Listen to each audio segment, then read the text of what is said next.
Road trip through Zimbabwe, a land of squandered potential. A motorist is helped to push his car into a garage after it ran out of fuel in the capital Harare. I well remember sitting in the AFP bureau in Harare at dusk on November 21, 2017 and hearing the first whoop of delight in the street outside when Robert Mugabe was finally ousted, an extraordinary moment in Africa's post-colonial history.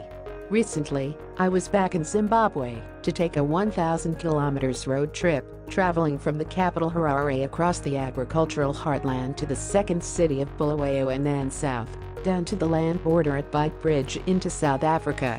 The trip was to report on the country's troubled post-Mugabe reboot and to seek stories away from the news headlines and outside the political scene of Harare. Determined to make the best of our unexpected press accreditation, I teamed up with Bulawayo-based photographer Zinyanja Antony and South African AFP video journalist Mariki Vermaak.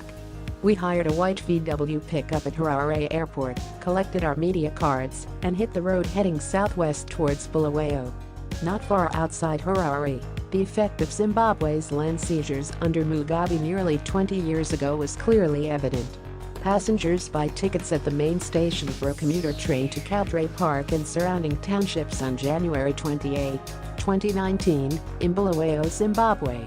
Old large commercial farms once owned by whites were now often abandoned, except for thatched homesteads surrounded by subsistence farming with small fields tilled with ox-drawn plows.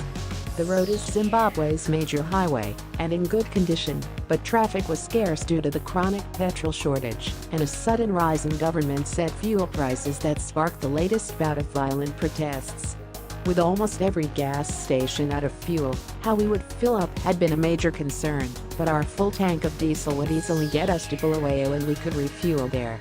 We interviewed teenagers beaten up by soldiers and opposition activists, but perhaps the most memorable meeting was with an insider, a prison officer.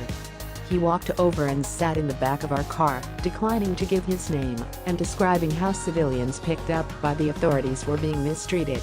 Motivated only by a sense of injustice, he calmly told how detainees underage were being held with little food or bedding and driven to court in trucks for cursory court hearings before being denied bail.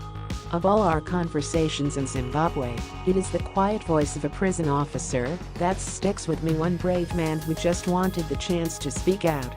A young woman carries a bowl on her head as she walks past the shell of the burnt-out offices belonging to the ruling ZANU-PF party's Kadoma district in Remuka Township, Kadoma on January 24, 2019.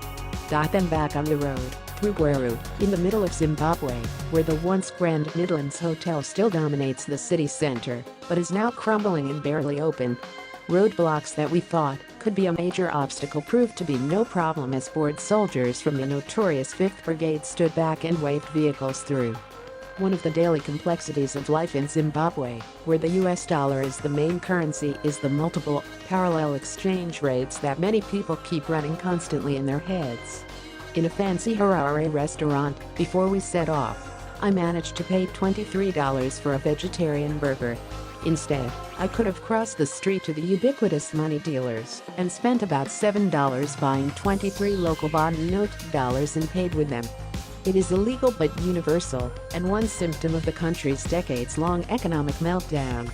And don't even ask me to try to explain about EcoCash rates, RTGS money, Zellers and Nostro accounts, all key subjects to master when negotiating the currency jungle. When I presented $2 notes to pay at a road toll booth, the cashier exclaimed in genuine shock, saying she hadn't seen a greenback in months. Bulawayo is itself a city of squandered potential, glorious but decaying colonial and Art Deco architecture, forlorn industrial estates, an abandoned racecourse, an informal economy of street traders and empty hotels. At the Bulawayo Club, founded in 1895, we were the only guests night after night, rattling around its library, billiards room, bar and colonnaded restaurant. The club now operates more as a hotel than a gentleman's club, with its pastime display to shock or amuse. Just outside the city is one of Africa's great tourist sites, the Matobo National Park with its balancing rocks, bizarre whaleback-shaped hilltops and the panoramic gravitas of British imperial overlord Cecil Rhodes. One park guide told us foreign visitor numbers had risen sharply as Zimbabwe returned to the world stage after Mugabe's fall in 2017. But the tourist boom has evaporated as the country grabbed global attention with its latest bout of violent state repression of dissent, fuel shortages and economic chaos. As we headed south to the border through the parched and desperately poor Matabeleland South Province, the excitement of being on the road in Zimbabwe was tempered by the sense of its decades of wasted potential during the Mugabe years and a gloomy feeling that the country's struggles are far from over.